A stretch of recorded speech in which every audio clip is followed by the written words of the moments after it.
Hello friends, welcome to science magnet. दोस्तों कैसे हैं आप लोग सभी? आई होप सभी अच्छे हैं, शानदार हैं, जानदार हैं। दोस्तों 2025 में रेलवे के जितने भी एग्जाम्स होने वाले हैं उसमें साइंस की टेंशन आप लोग छोड़ दीजिए, मैं आप लोगों के साथ में हूं। तो दोस्तों निर्माण बैच की ये पहली क्लास आप लोगों के सामने आज शुरू होने जा रही है। ठीक है, तो शुरू करेंगे हम लोग बायोलॉजी, जीव विज्ञान पढ़ेंगे और आज आप लोगों को पता पड़ जाएगा कि दोस्तों विज्ञान कितनी आसान है। बस आप लोग डरते हो बिना मतलब, है ना? तो आप लोग बिल्कुल निश्चिंत रहिए। एक चीज मैं बोलूंगा, मेरे Telegram channel science by Neeraj sir से जुड़ जाएंगे, जहां पर आप लोगों को सारे अपडेट मिलते रहेंगे। आप सभी को दोस्तों गुड मॉर्निंग। चलिए दोस्तों, बिना टाइम वेस्ट करे हुए सीधे स्टार्ट करते हैं आज का सेशन। सबसे पहले मैं आप लोगों को बता दूं कि जो हमारा साइंस सब्जेक्ट है विज्ञान, उसमें 4 पार्ट है। एक है दोस्तों फिजिक्स यानी भौतिक विज्ञान, एक है केमिस्ट्री यानी रसायन विज्ञान, एक है बायोलॉजी यानी जीव विज्ञान और एक है एनवायरनमेंट यानी पर्यावरण। तो आज मैं आप लोगों को जो शुरू करने जा रहा हूं वो है बायोलॉजी यानी जीव विज्ञान। सभी आप लोग जुड़ जाइए, सभी को good morning, good morning, good morning. ठीक है, तो अभी हम लोग बायोलॉजी यानी जीव विज्ञान शुरू करने जा रहे हैं। चलिए दोस्तों शुरू करते हैं ना, ध्यान से आप लोग समझना। तो पहला क्वेश्चन ये है कि सर ये बायोलॉजी यानी जीव विज्ञान है क्या? इस सब्जेक्ट में हम लोग पढ़ेंगे क्या? तो दोस्तों जीव विज्ञान है जीवों का अध्ययन, स्टडी ऑफ लिविंग। बहुत आसान भाषा में कि भाई जीव विज्ञान क्या है? स्टडी ऑफ लिविंग यानी जीवों का अध्ययन। जैसे आप लोग मुझे बताएंगे ये जो एक मच्छर है, क्या वो एक जीव है क्या? जैसे हम एक जीव है, क्या ये भी एक जीव है क्या?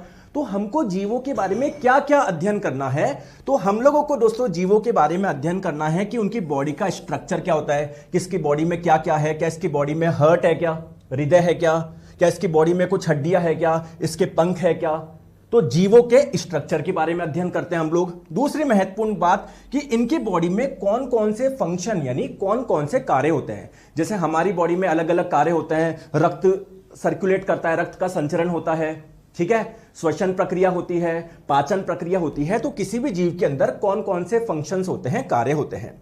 तीसरी महत्वपूर्ण बात कि दोस्तों इनकी ग्रोथ कैसे होती है। कभी तो पहले बहुत छोटा था, फिर धीरे धीरे ये बड़ा हो जाता है, तो इनकी ग्रोथ कैसे होती है, इसके बारे में हम लोग अध्ययन करेंगे। चौथी महत्वपूर्ण बात दोस्तों, ये रिप्रोडक्शन यानी प्रजनन कैसे करते हैं। प्रजनन क्या होता है? संतान की उत्पत्ति। ऐसा तो है नहीं केवल ह्यूमन ही रिप्रोडक्शन यानी प्रजनन करते हैं, दोस्तों प्लांट भी करते हैं। अगर प्लांट प्रजनन नहीं करते तो नए प्लांट आपको देखने को नहीं मिलते, जो 10 साल पहले थे वही देखने को मिलते। तो आप लोग देख पा रहे हो कि दोस्तों प्लांट आप लोगों को हमेशा देखने को मिलते हैं, यानी प्लांट भी रिप्रोडक्शन करते हैं, पादप भी प्रजनन करता है, हर जीव प्रजनन करता है। ठीक है, तो आई होप आप लोगों को ये बात समझ में आई होगी। अब दोस्तों एक व्यक्ति थे जिनका नाम था एरिस्टोटल, हिंदी में हम लोग उन्हें अरस्तु बोलते हैं। उनका जीव विज्ञान में बहुत ज्यादा योगदान है। उन्होंने जीवों के बारे में कई चीजें बताई कि देखो जीवों में ये चीजें होती है, जीवों में ये चीज होती है। इसीलिए हम लोग एरिस्टोटल साहब, जिसे हिंदी में अरस्तु बोलते हैं, इन्हें हम लोग फादर ऑफ बायोलॉजी यानी जीव विज्ञान का जनक बोलते हैं। तो अगर एग्जाम में पूछ ले कि जीव विज्ञान का जनक किसे माना जाता है, तो आपका आंसर होगा एरिस्टोटल, और हिंदी में इन्हें अरस्तु बोलते हैं। ठीक है, अब क्वेश्चन यह है कि यहां पर जो सारी चर्चा होगी वो किस पे होगी? जीव पर होगी, लिविंग पर होगी। मेरा क्वेश्चन यह है, क्या ये लिविंग है? क्या ये लिविंग है? क्या ये एक जीव है? क्या जल्दी से कमेंट करके बताएंगे। और आई होप सभी के आंसर ये आएंगे कि सर ये एक जीव नहीं है। तो आपने ऐसा क्या देखा जिससे आपने बता दिया सर ये एक जीव नहीं है, एक लिविंग नहीं है? बताओ। या आप लोग मुझे यह चीज बताइए कि अगर आप लोग किसी को जीव बोल रहे हैं तो उसमें कौन कौन सी विशेषता पानी चाहिए। तो दोस्तों बात करते हैं कैरेक्टरिस्टिक ऑफ लिविंग, जीवों की विशेषता। हम लोग किसे जीव बोलेंगे, ऐसी क्या विशेषता हम लोग देखेंगे जिसकी वजह से हम लोग किसी को जीव बोलेंगे। चलिए, तो जीवों में क्या क्या विशेषता देखने को मिलती है? सबसे पहली चीज दोस्तों, उनमें ग्रोथ होती है, वृद्धि होती है। कोई भी जीव हो, चाहे आप हो, मैं हूं, छोटी सी चींटी हो, गाय हो, भैंस हो, कोई प्लांट हो, तो उनमें आपको अगर किसी में ग्रोथ देखने को मिल रही है तो ये जीव की क्या है? एक विशेषता है। बहुत बढ़िया। दूसरी महत्वपूर्ण बात क्या है? अगर कोई रिप्रोडक्शन कर रहा है, प्रजनन कर रहा है, तो ये भी जीव की विशेषता है। जैसे आप लोगों को पता है ह्यूमंस भी प्रजनन करते हैं, तभी तो संतान की उत्पत्ति होती है। ठीक है, तो ये दूसरी विशेषता है किसकी? जीव की। बहुत बढ़िया। तीसरी बात करते हैं, अगर वो अपने पर्यावरण का मतलब उसके चारों ओर का भाग, तो अगर वो अपने पर्यावरण को कुछ रेस्पॉन्ड कर रहे हैं, कुछ उसके विशिष्ट प्रतिक्रिया अगर दे रहे हैं तो ये एक जीव की निशानी है। जैसे दोस्तों अभी बहुत ठंड है, तो क्या हमारी बॉडी पे इसका कुछ प्रभाव पड़ता है क्या? हाँ, जब भी तो हम लोग स्वेटर पहनते हैं। बताओ अब बात करें पत्थर की, तो पत्थर को कोई दिक्कत ही नहीं है। तो जो पर्यावरण है उसको वो रेस्पॉन्ड ही नहीं कर रहा। तो जो पर्यावरण को रेस्पॉन्ड करता है उसके प्रति प्रतिक्रियाएं देता है, ये क्या है? जीव की एक निशानी है। बहुत बढ़िया। चौथी महत्वपूर्ण बात, जीव में आप लोगों को क्या देखने को मिलेगी कि दोस्तों वो ऊर्जा प्राप्त करता है, चाहे कैसे भी करे। जैसे हम लोग बात करें, हमारी बॉडी में अलग अलग फंक्शंस होते हैं, कार्य होते हैं, तो उसके लिए क्या ऊर्जा की जरूरत है? क्या ऊर्जा हम लोगों को किससे मिलती है? भोजन से मिलती है। तो अगर कोई ऊर्जा प्राप्त कर रहा है कहीं से भी और उसका यूटिलाइज कर रहा है, तो यह भी क्या है? जीव की एक विशेषता है। आई होप आप लोगों को जीव के बारे में 4 महत्वपूर्ण बात आप लोगों को समझ में आ गई होगी। अब क्वेश्चन यह आता है कि सर जीव विज्ञान की कुछ ब्रांचेस भी है क्या, कुछ शाखाएं भी है क्या? बताइए, चलिए बताइए, जीव विज्ञान की कितनी शाखाएं होती है?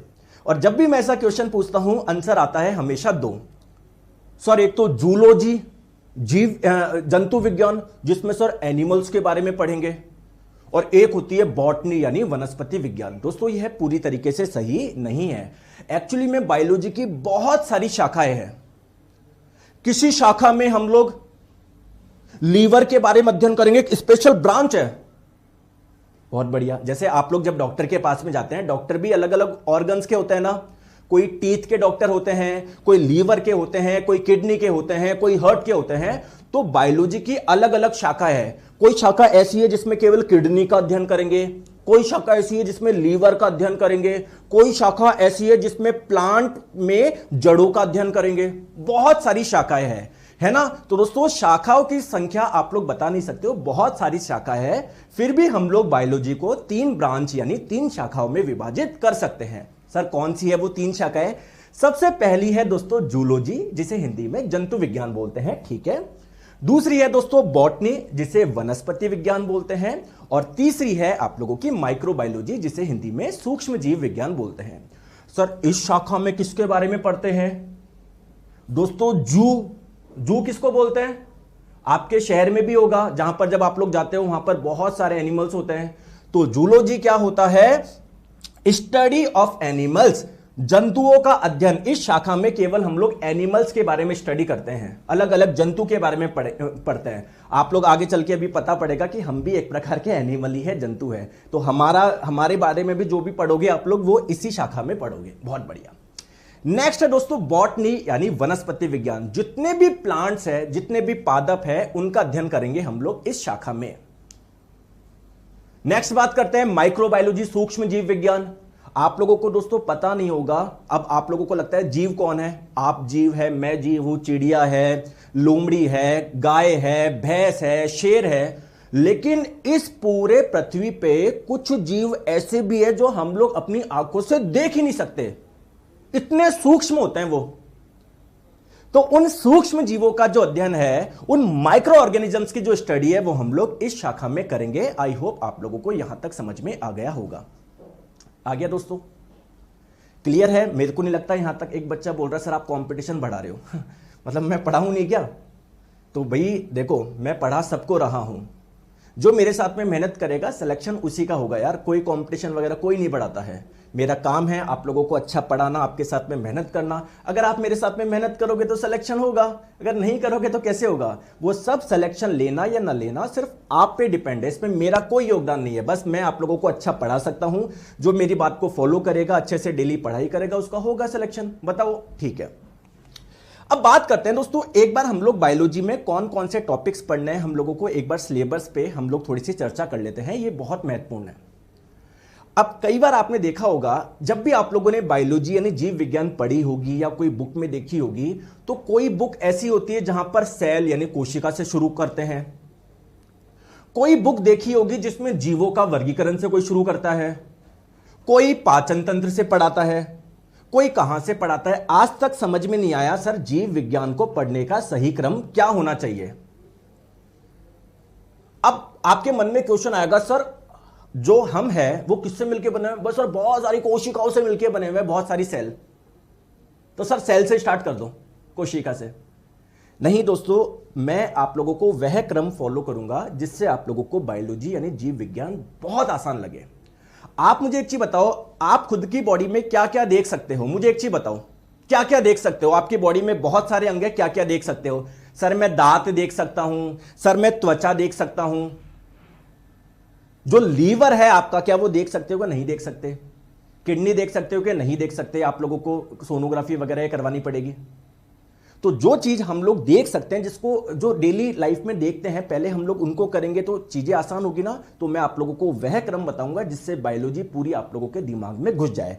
सबसे पहले हम लोग पढ़ेंगे दोस्तों न्यूट्रिशन यानी पोषण।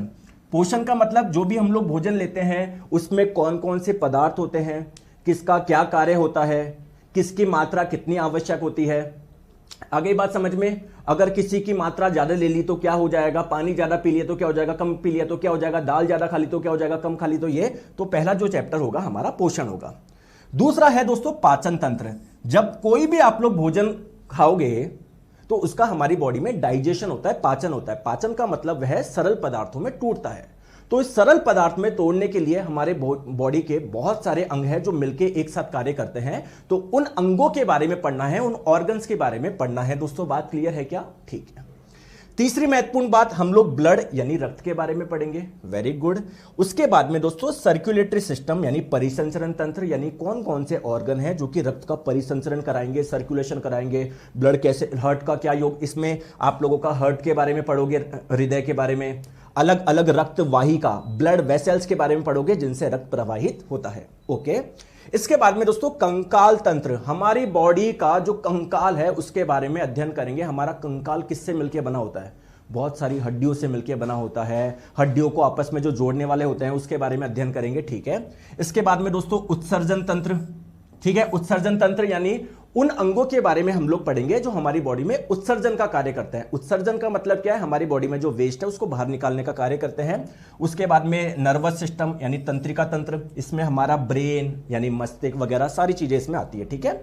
एंडोक्राइन सिस्टम यानी अंतःस्रावी तंत्र। सर अंतःस्रावी तंत्र एंडोक्राइन सिस्टम में क्या पढ़ेंगे दोस्तों? हमारी बॉडी में अलग अलग केमिकल्स बनते हैं जिनका अलग अलग कार्य होता है। इन केमिकल्स को हम लोग हार्मोन के नाम से जानते हैं। कोई हार्मोन होगा जो आपकी बॉडी की ग्रोथ करवाएगा, कोई हार्मोन होगा जो आप लोगों का ब्लड प्रेशर कंट्रोल करेगा, कोई हार्मोन आपको स्ट्रेस से बचाएगा। सब हार्मोन्स के बारे में पढ़ेंगे। ठीक है। फिर इसके बाद में दोस्तों कोशिका के बारे में हम लोग पढ़ेंगे। दोस्तों कोशिका मिलकर बनाती है टिश्यू यानी उत्तक, फिर उसके बारे में पढ़ेंगे।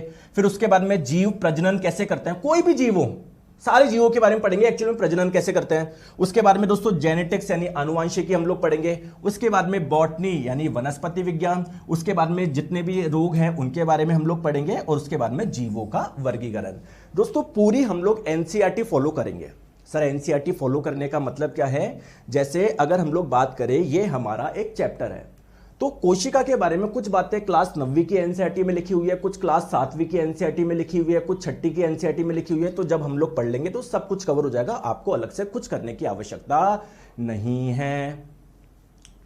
क्लियर? ये पहली फ्री क्लास है शुभम जी, ये पहली फ्री क्लास है। जो निर्माण बैच है हमारा, जो 8 जनवरी यानी कल से शुरू होने वाला है, इसकी एक ऐसे ही फ्री डेमो क्लास है। आगे बात समझ में? चलिए, तो पहला चैप्टर हम लोग स्टार्ट करने जा रहे हैं न्यूट्रिशन यानी पोषण। आगे बात समझ में? चलिए, तो बात करते हैं सबसे पहले इस चैप्टर में कि सर न्यूट्रिएंट यानी पोषक तत्व क्या होता है। चलिए दोस्तों कमेंट करके बताएंगे पोषक तत्व क्या होते हैं, न्यूट्रिएंट क्या होते हैं। दोस्तों जब भी हम लोग भोजन लेते हैं, भोजन में अलग अलग प्रकार के पदार्थ पाए जाते हैं जिनका अलग अलग कार्य होता है। कोई हमारी बॉडी की ग्रोथ करवाएगा, कोई हमारी बॉडी में कोई अलग कार्य करेगा। तो जब भी हम लोग भोजन लेते हैं उससे अलग अलग सब्सटेंस यानी पदार्थ मिलते हैं जिनका हमारी बॉडी में अलग अलग कार्य होता है। इन्हीं पदार्थों को हम लोग बोलते हैं पोषक तत्व। तो पोषक तत्व बेसिकली क्या है? पोषक तत्व ऐसे पदार्थ होते हैं जिनकी वजह से जीवों को यानी किसी ऑर्गेनिज्म को क्या क्या मिलती है? एनर्जी मिलती है, ऊर्जा मिलती है, जिनकी वजह से उनकी बॉडी में ग्रोथ होती है, जिनसे उनकी बॉडी में डेवलपमेंट होता है, विकास होता है, और उनकी लाइफ को मेंटेन रखने के लिए ये पदार्थ बहुत जरूरी है। सर कुछ उदाहरण बताइए ना। कुछ क्या, बहुत सारे हैं। जैसे आप लोग जब भोजन लेते हो, क्या भोजन में कार्बोहाइड्रेट होता है क्या? बिल्कुल सर, मुझे तो पता ही नहीं कौन से भोजन में होता है, अभी सब डिस्कस करेंगे, टेंशन मत लीजिए। दोस्तों प्रोटीन इसका उदाहरण हो गया, विटामिन इसके उदाहरण हो गए, खनिज इसके उदाहरण हो गए। जो आप लोग दूध दही वगैरह खाते हो उसमें फैट भी होता है, वसा, वसा भी इसका उदाहरण हो गया। ठीक है, अब आई होप आप लोगों को पोषक तत्व यानी न्यूट्रिएंट समझ में आ गया होगा। क्वेश्चन यह है कि सर न्यूट्रिएंट की रिक्वायरमेंट कितनी है, आवश्यकता कितनी है। ठीक है, तो देखिए पोषक तत्वों की आवश्यकता कितनी है या क्यों आवश्यक है दोस्तों, इस चीज को, इस टॉपिक को हम लोग दो पार्ट में क्लासिफाई कर सकते हैं।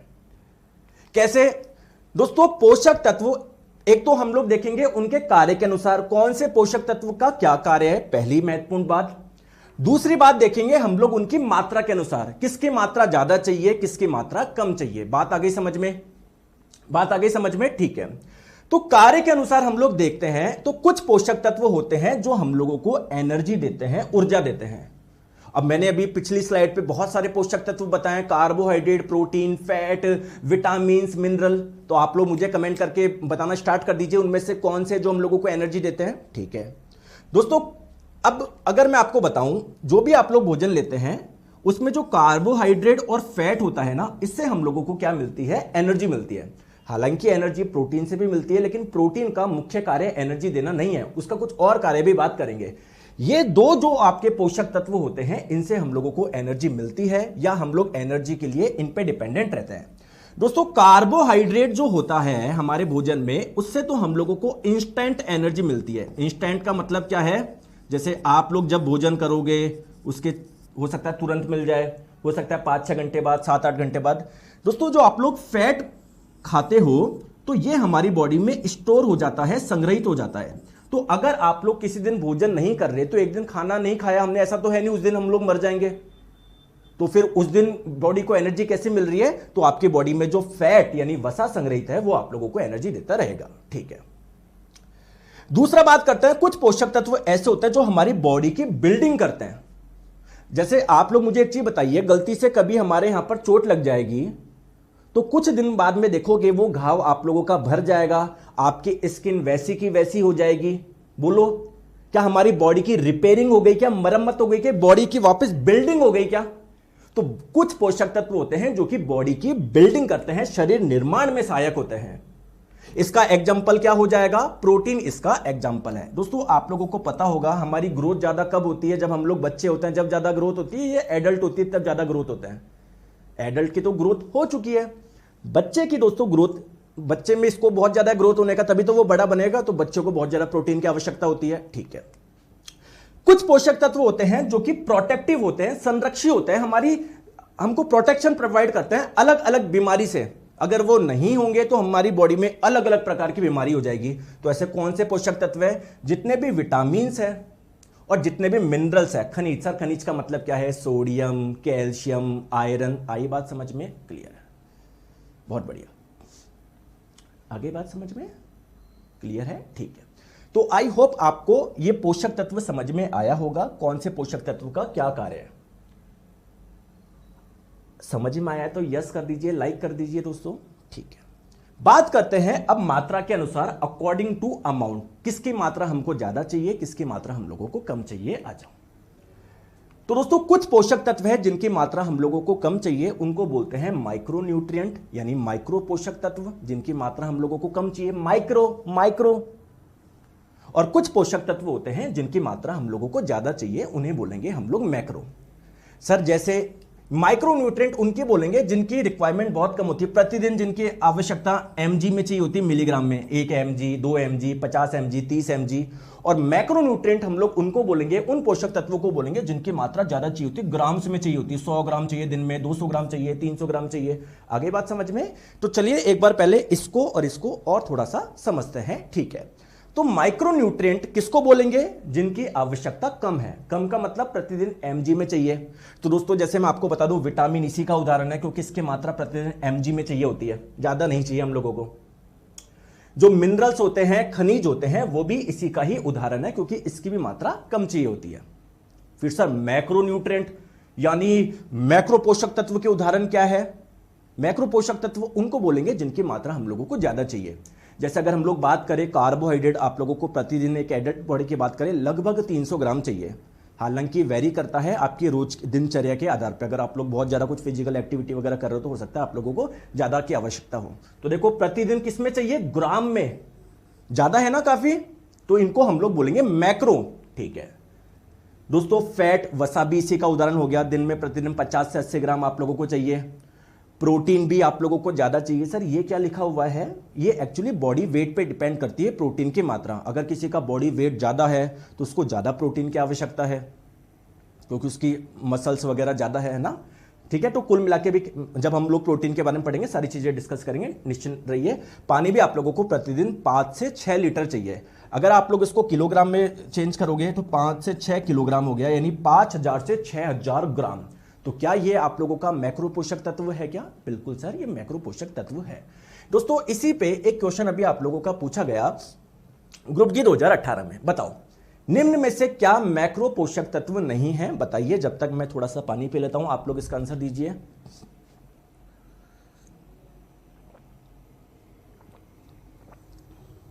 बताएंगे आप लोग?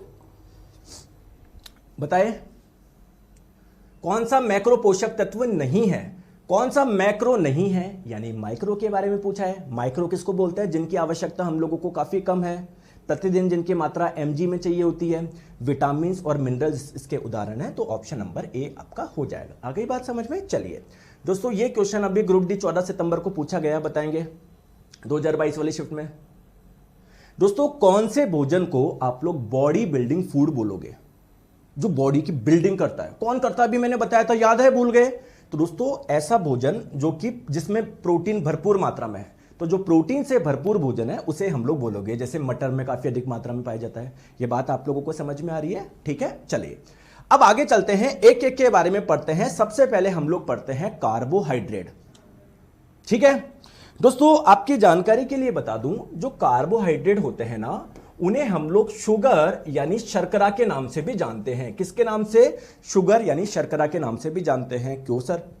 क्योंकि ये स्वाद में मीठे होते हैं। ठीक है, अब कार्बोहाइड्रेट के बारे में सबसे पहले कुछ इंपॉर्टेंट फैक्ट्स है, कुछ इंपॉर्टेंट पॉइंट है, वो हम लोग जानते हैं। चलिए बताइए, मैंने आपको कुछ बात बताई, आप ही बताओ कार्बोहाइड्रेट के बारे में कुछ महत्वपूर्ण बिंदु बताओ। भूल गए क्या? तो इससे क्या मिलती है आपको? एनर्जी मिलती है। तो पहला महत्वपूर्ण बिंदु क्या हो जाएगा? सर ये ऊर्जा देने वाले पोषक तत्व है। क्या सही बात है क्या? बताएं, भूल गए? अरे अभी तो बताया, इतनी जल्दी भूल भी गए। चलो, दूसरी महत्वपूर्ण बात यह है कि सर 1 ग्राम अगर हम लोग कार्बोहाइड्रेट लेंगे तो हमको कितनी एनर्जी मिलती है? तो दोस्तों आप लोगों को मिलती है 4.1 से 4.5 किलो कैलोरी, या आप लोग इसको लगभग 4 किलो कैलोरी भी बोल सकते हैं। अब आपके मन में क्वेश्चन आएगा, एक बहुत महत्वपूर्ण क्वेश्चन आएगा। क्या? कि सर कई जगह तो कैलोरी लिखा होता है और हम लोग दोस्तों किलो कैलोरी बोलते हैं। सर ये क्या चक्कर है?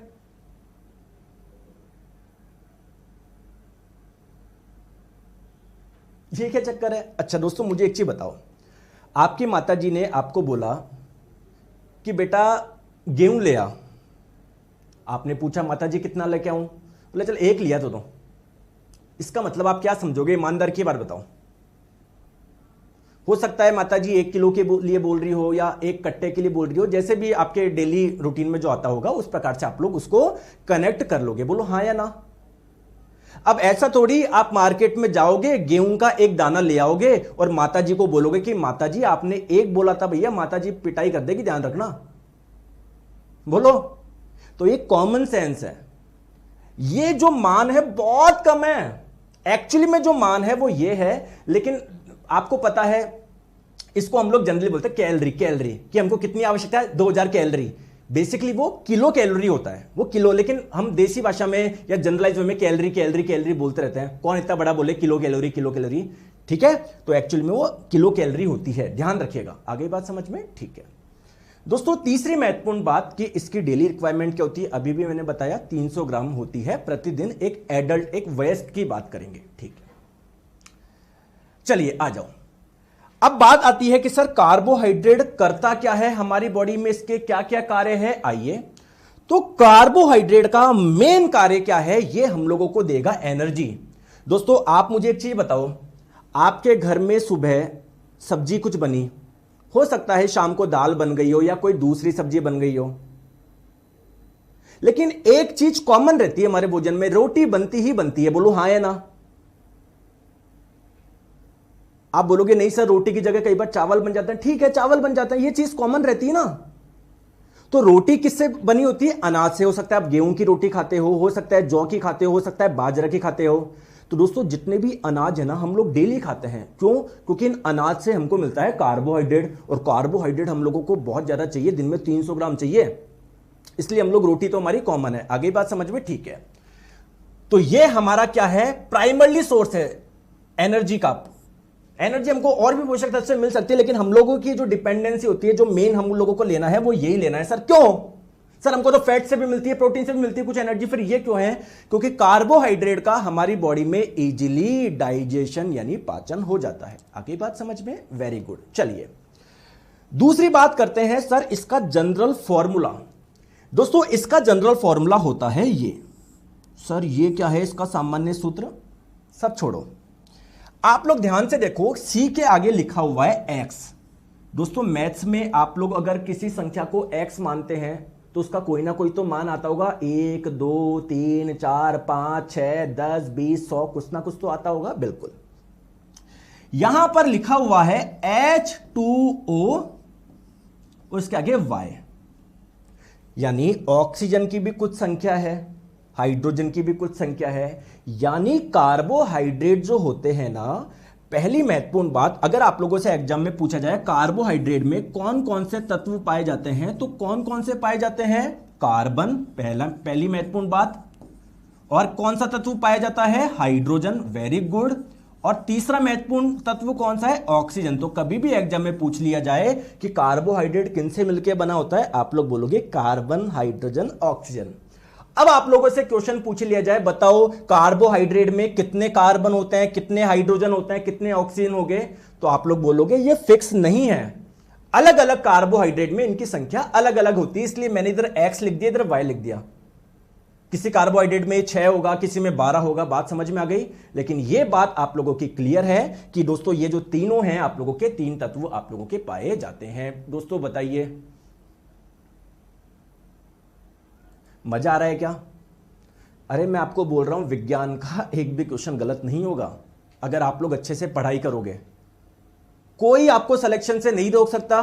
सिलेक्शन से जो रोक सकता है वो केवल आप खुद हैं, क्योंकि आप अगर पढ़ाई नहीं करेंगे फालतू, जैसे अभी मैं पढ़ा रहा हूं, यहां पर बहुत सारे बच्चे हैं जो कि आराम से अपना पढ़ाई कर रहे हूं, कमेंट में ध्यान दे ही नहीं रहे। क्या मैं दे रहा हूं? क्या कमेंट में ध्यान मैं दे रहा हूं? क्या बताऊं? अगर मैं कमेंट में ध्यान देने लग गया ना, तुम्हारा 10 साल में सिलेबस नहीं करवा पाऊं मैं, क्योंकि मुझे पता है कंटेंट मुझे पढ़ाना है, जो एग्जाम में आएगा उस पर ध्यान देना है। जो बच्चे हैं वो, जो सीरियस स्टूडेंट है वो मेरी बात सुन रहे हैं, बाकी सर पीडीएफ मिलेगी, इसको सर ब्लैक कर दो, सर लड़की की जगह लड़का लगा दो, सर बच्चा लगा दो, इनका ध्यान इधर जा रहा है। इनका ध्यान इधर नहीं जा रहा, इनका ध्यान जा रहा है इधर। अरे सर बॉडी है। दोस्तों इधर ध्यान नहीं देना। देखो भी मैं ये समझा रहा हूं, इधर तो ध्यान दिया नहीं। एग्जाम में ये आएगा, एग्जाम में ये नहीं आएगा कि भाई साहब नीरज सर ने जो एक फोटो लगाई थी पढ़ाते समय, वो लड़का था, ये लड़की थी। तो आप समझिए इस चीज को, जो आपके लिए महत्वपूर्ण है उस पर आप लोग ध्यान दीजिए। क्लियर है क्या? आ जाओ। सर कार्बोहाइड्रेट मेरे को मिलेगा कैसे? सर ये तो बहुत जरूरी है। मिलेगा कैसे? तो कैसे मिलेगा आप मुझे बताओ, इसके सोर्स बताओ, कहां कहां से मिलता है? बहुत जगहों से मिलता है। चलिए दोस्तों, अनाज जो होते हैं, ग्रेन्स, उनमें पाया जाता है। चाहे वो चावल हो, गेहूं हो, जौ हो, मक्का हो, उनमें आप लोगों को मिलता है कार्बोहाइड्रेट। दूसरी महत्वपूर्ण बात, जो आप लोग फल खाते हैं, चाहे वो एप्पल खाए, चाहे ऑरेंज खाए, उनमें भी आप लोगों को कार्बोहाइड्रेट मिलती है। तीसरी महत्वपूर्ण बात दोस्तों, जो सब्जी आप लोग खाते हैं उनमें भी कार्बोहाइड्रेट होता है। आलू, मटर, गाजर। ठीक है, वेरी गुड। दोस्तों जो दलहनी फसलें होती है ना, जैसे मूंग, चना, दाल, इनमें भी आप लोगों का कार्बोहाइड्रेट होता है। सर मैंने तो पढ़ा था दाल में, चना में प्रोटीन होता है। बिल्कुल सही पढ़ा है। तो जरूर थोड़ी कि अगर किसी से प्रोटीन मिल रहा है तो केवल प्रोटीन ही मिलेगा, उससे भैया कुछ कार्बोहाइड्रेट भी मिलती है, उनमें कुछ विटामिन भी होते हैं। अब जो दूध आप लोग पीते हैं उसमें क्या क्या होता है पता है आपको? कार्बोहाइड्रेट भी होती है, प्रोटीन भी होती है, फैट भी होता है, अलग अलग प्रकार के विटामिन भी होते हैं, मिनरल्स भी होते हैं। इसीलिए दूध को किसकी उपाधि दी गई है? अभी 2022 में क्वेश्चन पूछा गया था। दूध को किसकी उपाधि दी गई है? मिल्क को। संतुलित आहार, बैलेंस डाइट। इसलिए रोज दूध पिया करो। वो क्यों बोला जाता है, दूध में सब मिल गया आप लोगों को, carbohydrate, protein, fat, vitamin, minerals. ठीक है, आ जाओ दोस्तों। जो डेयरी उत्पाद होते हैं, दूध हो गया, दही हो गया, छाछ हो गया, वेरी गुड। और दोस्तों जो आप लोगों के स्वीट फूड्स होते हैं ना, जैसे आप लोग शहद खा रहे हो, चीनी खा रहे हो, गुड़ खा रहे हो, इसमें भी क्या होती है, कार्बोहाइड्रेट होती है।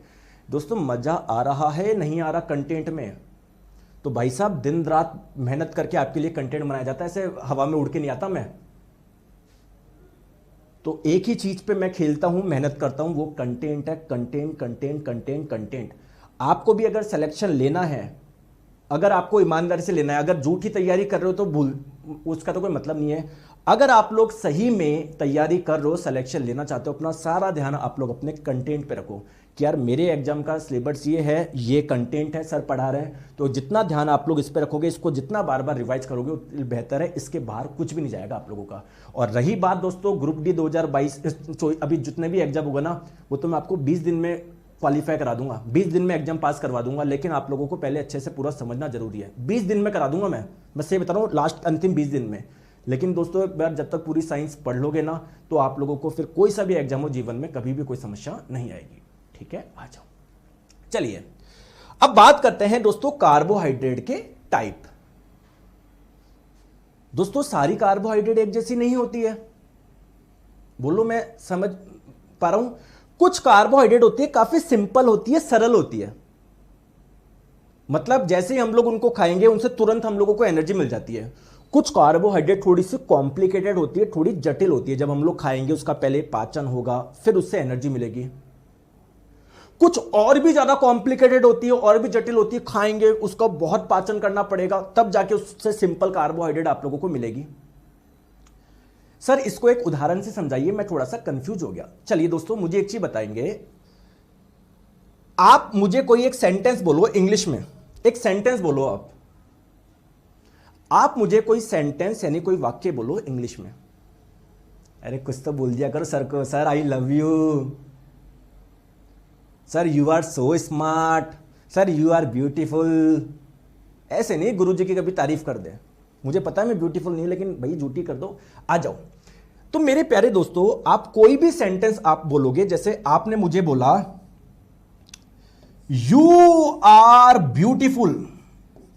अरे क्या बात है भाई साहब, खुश कर दिया आज तो तुमने मुझे।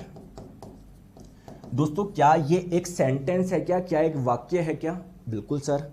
दोस्तों ये वाक्य किससे मिलके बना हुआ है? सर ये 3 शब्दों से, 3 वर्ड से मिलके बना हुआ है। यानी अगर मैं आप लोगों से बोलूं सेंटेंस यानी वाक्य और वर्ड्स यानी शब्द, इनमें ज्यादा सरल कौन है? सरल कौन है? दोस्तों शब्द मिलके सेंटेंस बना रहे हैं, वाक्य बना रहे हैं, ये तो बहुत चीजों से मिलके बना हुआ है। आगे बात समझ में? तो आप लोग बोलोगे सर इससे सिंपल है शब्द। अब दोस्तों कोई शब्द आपने उठाया आर, ये किससे मिलके बना हुआ है? ए से, आर से, ई से, अंग्रेजी वर्णमाला के 3 अक्षर से मिलके बना हुआ है। ये अंग्रेजी वर्णमाला के 3 लेटर से मिलके बना हुआ है। तो अगर मैं आपको बोलूं कि वर्ड यानी शब्द और लेटर यानी अक्षर में और सिंपल कौन है? आप लोग बोलोगे सर ये सिंपल है, ये इसके मिलने से आप लोगों का कोई शब्द बन रहा है। बोलो हाँ या ना, बोलो हाँ या ना। ये भाई साहब सूरज जी क्या बोल रहे हैं? You are beautiful girl. अरे भाई साहब सूरज जी यार आपने तो बेइज्जती कर दी मेरी। हैं चलो आ जाओ, चलो आ जाओ। तो दोस्तों कुछ मैं यहां पर लिख रहा हूं अंग्रेजी वर्णमाला के कुछ अक्षर यानी letter A, L, I, O, V, U, Y, E. दोस्तों आपको मैंने कुछ लेटर दिए, इससे मिलके कुछ आप लोगों को शब्द बनाना है। इन लेटर का इस्तेमाल करते हो, बताओ कौन सा बनाओगे? आई, वाई, एल, इल, ऐसा कुछ वर्ड होता है क्या? नहीं।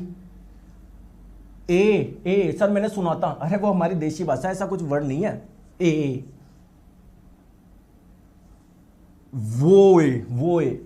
अरे आप कुछ बताओ, देखो मेरे को तो एक चीज दिख रही है क्या? L O V E, love, प्यार। क्या बात है दोस्तों, और कुछ शब्द बना सकते हो क्या? वाई ओ यू, यू, अरे क्या बात है। अब मुझे बताओ इसका इस्तेमाल करके और इनका इस्तेमाल करके कुछ वाक्य बना सकते हो क्या? बना सकते हो क्या? तो आई लव यू, तो आई लव यू।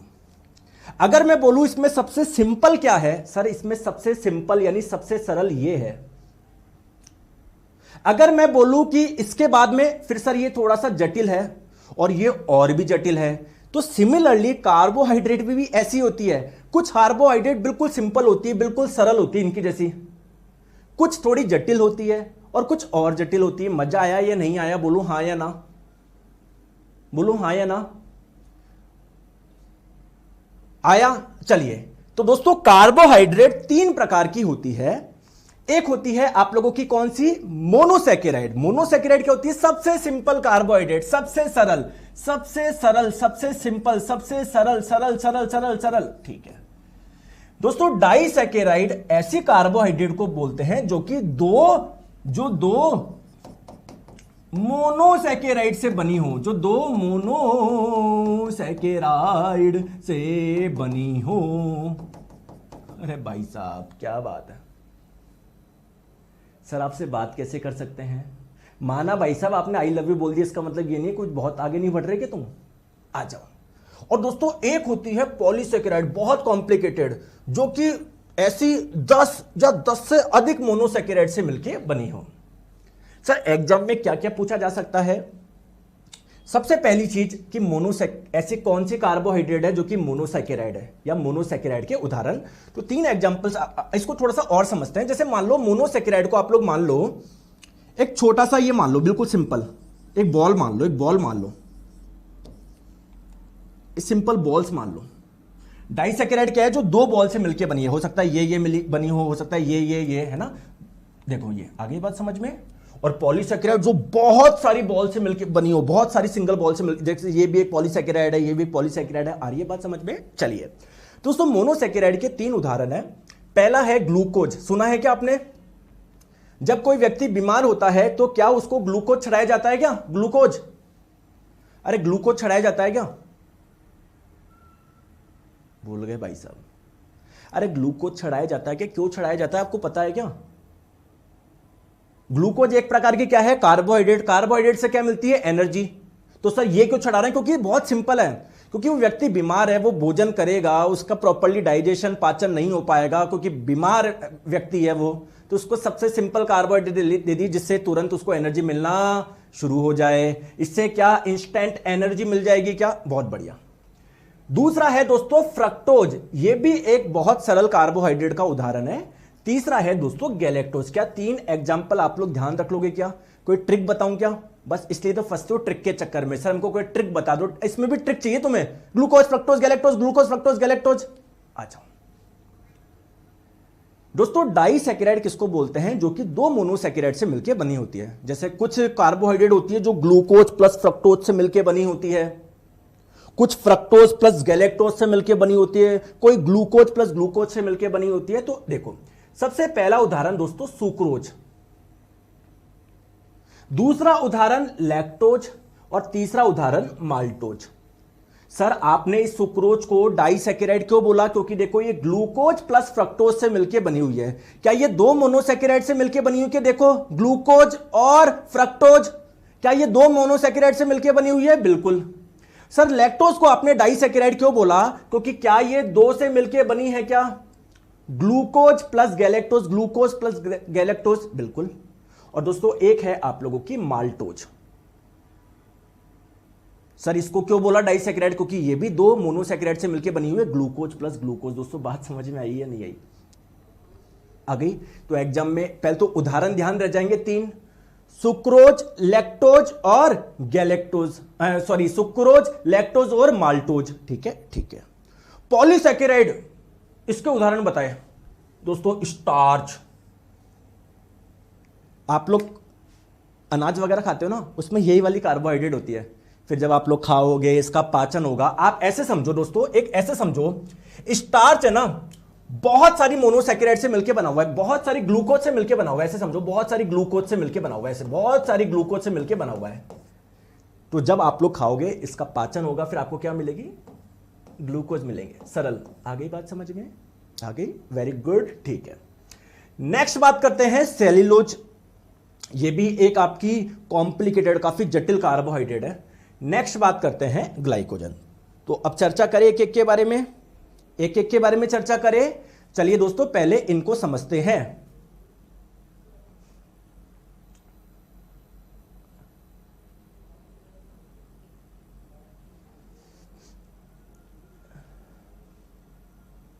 आ गई मेरी बात समझ में? सर इस क्लास के बारे में बताइए दोस्तों, शायद किन्हीं बच्चों को नहीं पता, मैं बता देता हूं। हमारा जनरल साइंस फाउंडेशन बैच 2025 के सभी एग्जाम के लिए शुरू हो रहा है कल से, जिसका नाम है निर्माण बैच। ठीक है, निर्माण बैच।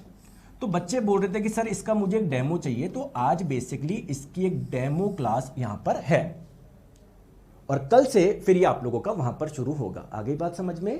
क्लास की टाइमिंग रहेगी डेली 1 PM, ऐप पर चलेगी, साइंस मैग्नेट ऐप पर। ठीक है, प्राइस दोस्तों 799 है, आप कोड यूज कर लीजिएगा, NY200, 200 रुपए का ऑफ मिल जाएगा। आ गई मेरी बात समझ में? सर मेरे को यूट्यूब पे भी कुछ कराओगे क्या? यूट्यूब पे भी मैं करवाऊंगा, लेकिन दोस्तों आपको पता है कंटेंट आप लोग देख लो, बेहतरीन चीज दे रहा हूं। एक बार आप लोगों को अच्छे से पढ़ लो, जुड़ लो, मजा आप लोगों को आ जाएगा। जो बच्चे जुड़े थे 2024 में, आप उनसे पूछ लो, मैं बार बार नहीं बोलूंगा कि जुड़ो भाई, आपको एग्जाम क्रैक करना है, आपको तैयारी करनी है तो यार करो। मैं आप लोगों को बस ये गारंटी दे सकता हूं, बेस्ट कंटेंट मिलेगा।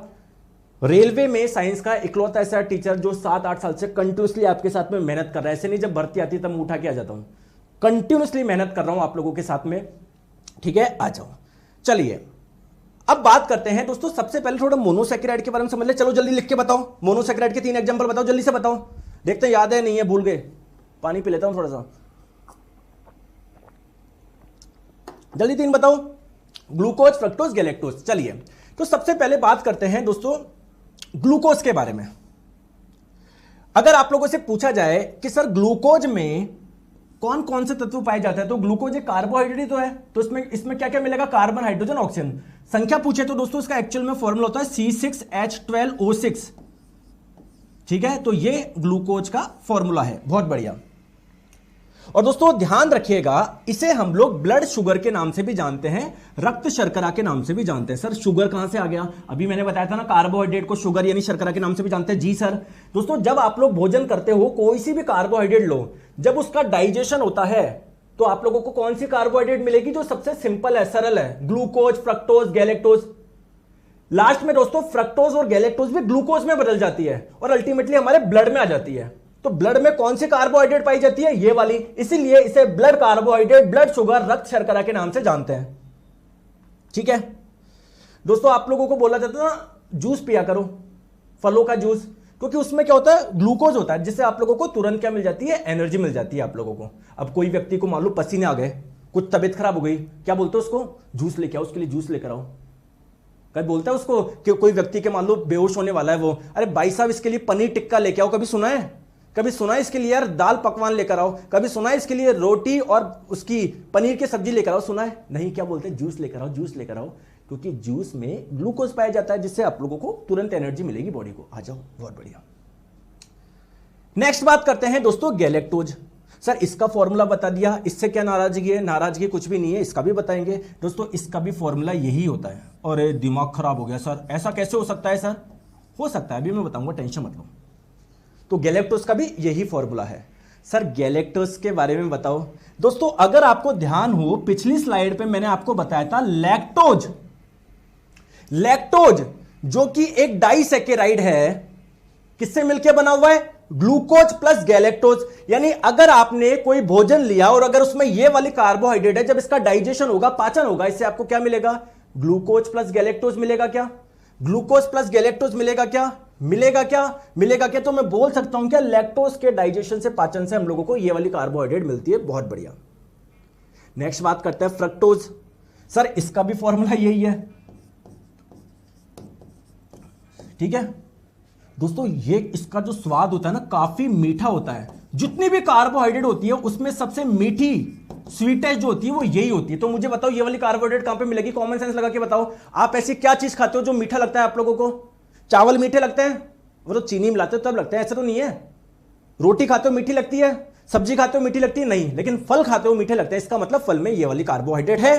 ठीक है दोस्तों, इसको केन शुगर के नाम से भी जानते हैं, क्योंकि जो शुगर केन होता है, गन्ना होता है, मीठा होता है ना, तो उसमें ये वाली कार्बोहाइड्रेट बहुत ज्यादा होती है। तो जितनी भी कार्बोहाइड्रेट नेचुरली पाई जाती है, नेचुरली जितनी भी शुगर पाई जाती है उसमें सबसे मीठी कौन सी है? यही है। ना ग्लूकोज है, ना गैलेक्टोज है, ना माल्टोज है, ना कुछ है, ये सबसे मीठी है। बहुत बढ़िया, आ जाओ। सर आपने मुझे बताया कि इसका फॉर्मूला ये है, इसका फॉर्मूला ये है, इसका फॉर्मूला ये है। सर अगर तीनों के फॉर्मूला ही समान है तो तीनों एक जैसे ही तो होने चाहिए, इनका नाम अलग अलग क्यों है? दोस्तों चलो मुझे बताओ, आपके पास में कितने कान हैं? कमेंट करके बताओ। चलो एक यहां से बच्चा पकड़ लेते हैं, गोकुल नाम का बच्चा, गोकुल नाम का बच्चा इधर पकड़ लेते हैं। गोकुल जी बताना आपके कितने कान हैं? कितने कान हैं आपके? 2 कान है। बहुत बढ़िया। तो कान की संख्या गोकुल जी के पास में 2 है। गोकुल जी आपके पास में हाथ भी 2 होंगे। गोकुल जी आपके पास में पैर भी 2 होंगे। आगे बात समझ में? ठीक है। अब यहां पर कोई दूसरा व्यक्ति लेते हैं, राकेश जी। राकेश जी को मैंने लिया। राकेश जी के पास में कान की संख्या कितनी है? 2 है। हाथ की संख्या इनके पास भी 2 है और पैर की संख्या इनके पास भी 2 है। तो भाई साहब भी नाम अलग अलग क्यों रखा? एक का गोकुल, एक का राकेश, एक का नीरज, एक का सुप्रिया, एक का नेहा, एक का अपूर्वा, एक का अंजलि, एक का खुशबू। ऐसे नाम क्यों रखे भाई साहब? क्योंकि कुछ ना कुछ डिफरेंस है। आप बता दोगे कि भाई साहब ये रमेश है, ये सुरेश है, ये गुलेश है। सिमिलरली मेरे प्यारे दोस्तों, इनके फॉर्मूले समान है लेकिन इनके स्ट्रक्चर अलग अलग है। सर जैसे ग्लूकोज का ये है, सब कुछ ध्यान रखना है कि नहीं, बस ये देखो इनका स्ट्रक्चर अलग अलग होता है। जैसे देखो इसमें कार्बन ऑक्सीजन कैसे जुड़े हुए हैं, इसमें कैसे जुड़े हुए हैं, इसमें कैसे। तो दोस्तों ऐसे जिनके फॉर्मूला तो समान होते हैं, जिनके सूत्र तो समान होते हैं, लेकिन जिनके स्ट्रक्चर अलग होते हैं, उन्हें बोलते हैं हम लोग आइसोमर। कहां मर? आइसोमर, समावयवी। तो अगर आप लोगों से एग्जाम में पूछा जाए क्या ये तीनों आइसोमर है क्या, तीनों समावयवी है क्या? यस सर, तीनों आइसोमर है, तीनों समावयवी है। चलिए दोस्तों क्वेश्चन का आंसर बताओ इसका। बताओ, ग्लूकोज का फॉर्मूला आप लोगों को बताना है, बताए। तो सिंपल सा है, C6H12O6। आगे बात समझ में? तो हमने मोनोसैकेराइड पूरा अच्छे से पढ़ लिया है। ठीक है, आ जाओ। चलिए अब हम लोग बात करते हैं डाइसैकेराइड। चलो 3 एग्जांपल बताओ, भी मैंने बताया था, देखते हैं याद है भूल गए, देखते हैं याद है भूल गए। कौन कौन सा बताया था? सुक्रोज, माल्टोज और लैक्टोज। 3 एग्जांपल बताए थे ना? हाँ सर। तो 3 एग्जांपल मैंने आप लोगों को बताया था। एक मैंने आप लोगों को बताया था क्या दोस्तों? सुक्रोज। आपने इसको डाइसैकेराइड क्यों बोली थी? क्योंकि ये ऐसी कार्बोहाइड्रेट है जो कि 2 मोनोसैकेराइड से मिलकर बनी हुई। और किससे मिलकर बनी हुई थी? ग्लूकोज प्लस फ्रक्टोज से मिलकर बनी हुई थी। बहुत बढ़िया। अब क्वेश्चन ये है कि दोस्तों सुक्रोज के बारे में सर कुछ विशेष बात बताइए। दोस्तों आप घर में चीनी का इस्तेमाल करते होंगे चाय बनाने में, अलग अलग चीजें बनाने में। तो बेसिकली जो चीनी जो आप लोग खाते हो उसमें कौन सी कार्बोहाइड्रेट होती है, या वो एक्चुअली में कौन सी शुगर होती है, कौन सी शर्करा होती है? वो सुक्रोज ही होती है। तो अगर जब घर में टेबल होती है ना जिसमें खाना हम लोग खाते हैं, उस टेबल पर आप लोगों को नमक मिलेगा, जनरली नमक। अगर घर में टेबल नहीं है, जैसे हमारे घर में नहीं है, हम बैठ के खाते हैं, तो भाई साइड में कोई डिब्बी में रखा होगा। सिमिलरली अगर कोई मीठा पदार्थ होगा, अगर कोई होगी मीठी चीज, वो कौन सी होगी? यही तो होगी, सुक्रोज ही होगी। तो इसीलिए हम लोग इसे टेबल शुगर के नाम से भी जानते हैं, टेबल शर्करा के नाम से भी जानते हैं। टेबल शर्करा बोल देते हैं इसको, घरेलू चीनी बोल देते हैं, क्योंकि घर में जो शुगर का इस्तेमाल किया जाता है वो यही वाली होती है। बहुत बढ़िया। नेक्स्ट दोस्तों, लैक्टोज।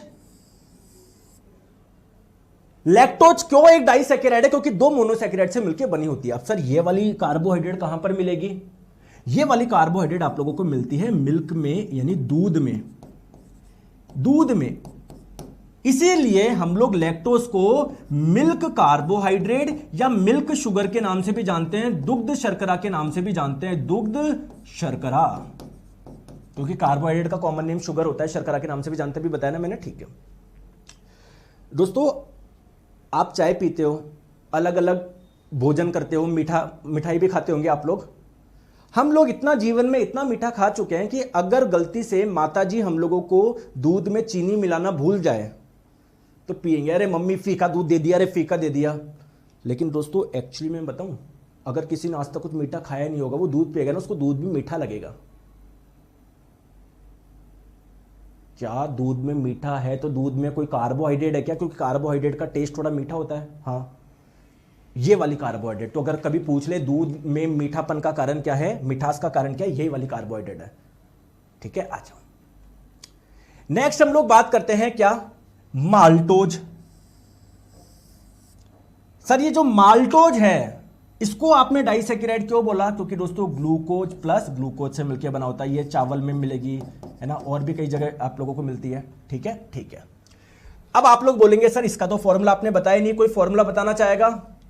सुक्रोज का जो फॉर्मूला सुक्रोज का है वही लैक्टोज का है, वही माल्टोज का है। तो तीनों के फॉर्मूले ध्यान रखो, C12 H22 O11। ये क्या हो गया दोस्तों? फॉर्मूला हो गया, सूत्र हो गया। ये बात समझ में आ गई? मुझे नहीं लगता यहां तक आप लोगों को कोई डाउट होगा। तो सूत्र फॉर्मूला तीनों का समान है। क्या है? ये है। चलिए आ जाओ, अब पॉलीसैकेराइड के बारे में बात करें। पॉलीसैकेराइड के बारे में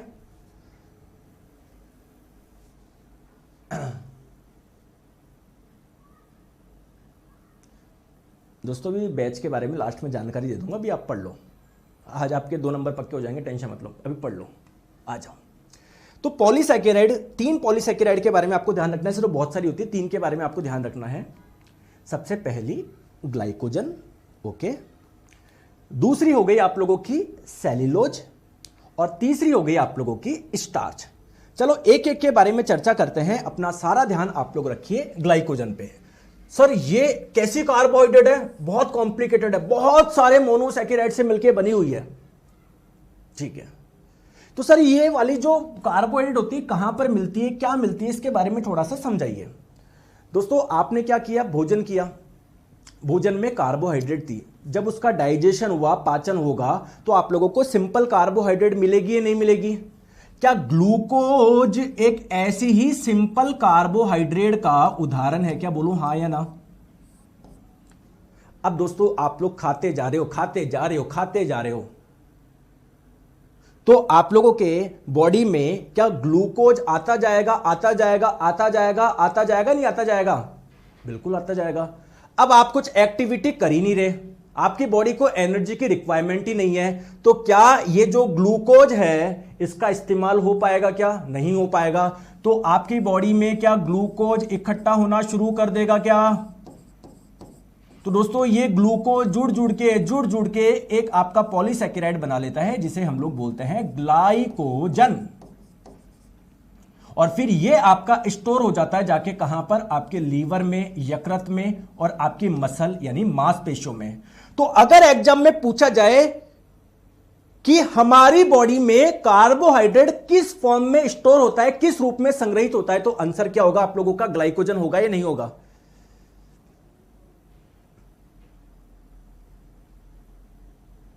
बताइए। अरे समझ रहा हूं। चलिए, तो दोस्तों ध्यान रखिएगा, जितने भी एनिमल्स होते हैं, हम भी एक प्रकार के एनिमल्स ही, एक प्रकार के जंतु हैं। तो अगर आप लोगों से पूछा जाए कि जंतुओं में जो कार्बोहाइड्रेट संग्रहित होता है, स्टोर होता है, वो किस रूप में होता है? ग्लाइकोजन के रूप में। और कहां पर होता है? 2 अंगों में होता है आप लोगों के, एक तो लीवर में, यकृत में जाके स्टोर हो जाता है, और हमारी मसल्स यानी मांसपेशियों में। महत्वपूर्ण बात ध्यान रख लोगे? जी सर, हम लोग ध्यान रख लेंगे। नेक्स्ट बात करते हैं सर इस वाले के बारे में, बताइए ये सेल्यूलोज कहां पर पाया जाता है? दोस्तों ये वाली जो कार्बोहाइड्रेट होती है ना, वो आप लोगों को कहां पर मिलती है? प्लांट में मिलती है, पादपों में पाई जाती है ज्यादा। और दोस्तों ये वाली कार्बोहाइड्रेट हम लोग नहीं खा सकते। सर क्यों नहीं खा सकते? क्योंकि इसका हमारी बॉडी में डाइजेशन यानी पाचन नहीं होता है। लेकिन जो भी आप लोग अलग अलग जैसे सलाद वगैरह खाते हो, तो उसमें काफी मात्रा में सेल्यूलोज होता है। तो आप लोग बोलोगे कि सर हम लोग फिर खा ही क्यों रहे हैं, अगर उसका हमारी बॉडी में पाचन नहीं हो, उसमें जो सेल्यूलोज है उसका पाचन नहीं होगा। तो उसका मैं कारण आप लोगों को बताता हूं। देखो एक्चुअली में क्या होता है, ऐसे समझ लो ना, जब दोस्तों सेल्यूलोज नीचे आएगा तो उसका पाचन तो हो नहीं रहा, तो ऐसे कैसे बाहर जाने की कोशिश करेगा, धक्का देगा धक्का देगा धक्का देगा। तो पेट को साफ करने के लिए बहुत इंपॉर्टेंट है, मतलब डाइजेस्टिव सिस्टम को बहुत अच्छा करता है ये। ठीक है, आ जाओ मेजर बात करते हैं। सर प्लांट में बताओ ये कहां पर मिलता है, पत्तियों में मिलता है, कहां पर मिलता है, आ जाओ। दोस्तों आपको शायद नहीं पता होगा, पता भी होगा तो अच्छी बात है। कोई भी जीव हो, आप हो, मैं हूं, चींटी हो, बकरी हो, भैंस हो, शेर हो, कोई भी जीव हो, वो बहुत छोटी छोटी कोशिकाओं से मिलकर बना होता है। क्या आप लोग जानते हैं क्या दोस्तों? कोशिका की सबसे आउटर लेयर होती है ना, सबसे बाहरी परत, उसे हम लोग बोलते हैं सेल वॉल। हिंदी में बताओ, कोशिका भित्ति बोलते हैं। तो पादप की जो कोशिका भित्ति होती है वो किसकी बनी होती है? सेल्यूलोज की बनी होती है। ठीक है, तो ये वाली जो कार्बोहाइड्रेट प्लांट्स में मिलती है, कहां पर मिलती है? उनकी सेल वॉल में मिलती है, उनकी कोशिका भित्ति में मिलती है। बहुत बढ़िया। नेक्स्ट बात करते हैं स्टार्च। दोस्तों आपकी जानकारी के लिए बता दूं, जो प्लांट होते हैं वो भी तो भोजन बनाते हैं, फूड बनाते हैं। देखो हम तो लेते हैं उनसे, लेकिन उनके पास में भोजन कहां से आया? वो प्रकाश संश्लेषण से अपना भोजन बनाते हैं। तो उनके पास में जब भोजन बहुत ज्यादा होता जाता है, तो वो होता जाता तो वो किस फॉर्म में स्टोर कर लेता है? स्टार्च के रूप में स्टोर कर लेता है। तो जो आप लोग प्लांट से जो हम लोगों को आलू मिलता है, बैंगन मिलता है, उसमें ये वाली कार्बोहाइड्रेट होती है। फिर हम लोग जो खाते हैं स्टार्च, फिर इसका डाइजेशन होता है हमारी बॉडी में। आगे बात समझ में? तो स्टार्च के बारे में क्या महत्वपूर्ण बात है? अभी दोस्तों इसके बारे में एक चीज इंपॉर्टेंट और है, मैं आपको बताना भूल गया। जितनी भी कार्बोहाइड्रेट होती है, कार्बोहाइड्रेट को शुगर शर्करा के नाम से भी जानते हैं, जितनी भी कार्बोहाइड्रेट होती है, जितनी भी होती है, उसमें सबसे अधिक मात्रा में यही वाली कार्बोहाइड्रेट पाई जाती है। ठीक है, वेरी गुड। हाँ, स्टार्च के बारे में ध्यान रखिएगा। अगर आप लोगों से पूछा जाए कि प्लांट में जो कार्बोहाइड्रेट स्टोर रहता है वो किस फॉर्म में होता है? स्टार्च के रूप में। दोस्तों ये क्वेश्चन अभी टेक्नीशियन ग्रेड 3 का एग्जाम हुआ था ना, इसमें पूछा गया, भी क्वेश्चन करवाऊंगा। अभी टेक्नीशियन ग्रेड 3 का भी एग्जाम देके आए हो ना, उसमें ये क्वेश्चन पूछा गया, भी करवाऊंगा, टेंशन मत लो। ठीक है, चलिए पहले कुछ क्वेश्चन करते हैं, आंसर बताइए इसका। मुझे नहीं लगता आपको डाउट आएगा अगर आपने क्लास ढंग से देखिए तो। बताओ जल्दी से बताइए। मैं नहीं बताऊंगा, मैं तो चुपचाप से कर रहा हूं इधर, चुपचाप से। आप आंसर बताएंगे तो देखो आपको पता है ग्लूकोज, फ्रक्टोज, गैलेक्टोज ये मोनोसैकेराइड होती है, यानी पी में आपका 3 से कनेक्ट कर दूं, इधर बड़ा बड़ा 3 लिख दूं। आपको पता है लैक्टोज हो गया, सुक्रोज हो गया, माल्टोज, ये सारी डाइसैकेराइड होती है, तो क्यू को मैं आप लोगों का 1 से कनेक्ट कर दूं। आपको पता है ग्लाइकोजन हो गया, स्टार्च हो गया, सेल्यूलोज हो गया, ये सारी एक प्रकार की कैसी कार्बोहाइड्रेट है? पॉलीसैकेराइड है, तो आर को मैं 2 से कनेक्ट कर दूं। ठीक है, तो 3 1 2 3 1 2 3 1 2 ऑप्शन नंबर बी इसका सही आंसर हो जाएगा। आगे बात समझ में? चलिए बताएं, फलों को मीठा बनाने के लिए कौन सी शर्करा जिम्मेदार है? शर्करा किसको बोलते हैं? कार्बोहाइड्रेट का ही कॉमन नेम शुगर है, शर्करा, इसको ही सामान्यतः शर्करा के नाम से जानते हैं। तो यहां पर सारी ही कार्बोहाइड्रेट है। किसकी वजह से फलों में मीठापन होता है? फ्रक्टोज की वजह से होता है, ऑप्शन नंबर ए। चले आगे, चलिए दोस्तों इसका आंसर बताएंगे। मैं साइड में हो जाता हूं, इसका आंसर बताएंगे जल्दी से।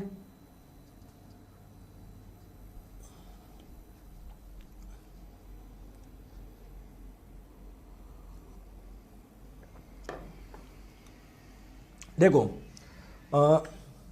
ग्लूकोज, दोस्तों जैसे ग्लूकोज बहुत सिंपल कार्बोहाइड्रेट है, जैसे ही हम लोग लेंगे तो हमारी बॉडी को तुरंत एनर्जी मिल जाती है। हमारी बॉडी किससे मिलकर बनी है? बहुत सारी कोशिकाओं से।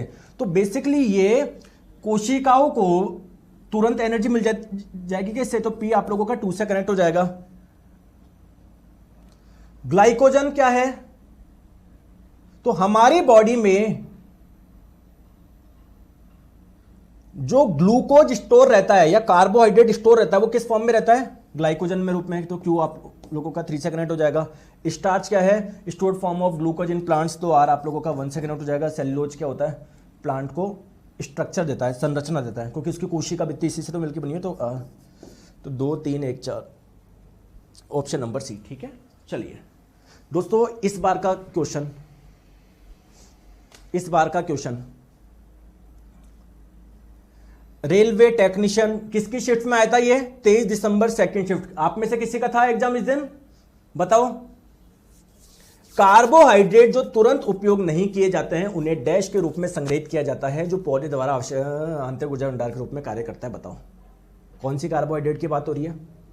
मतलब बोला जा रहा है कि प्लांट कार्बोहाइड्रेट किस फॉर्म में स्टोर कर लेते हैं और फिर जब जरूरत होती है फिर उसका इस्तेमाल करते हैं। तो प्लांट में जो कार्बोहाइड्रेट स्टोर रहता है वो स्टार्च के रूप में रहता है। दोस्तों आ रहा है समझ में?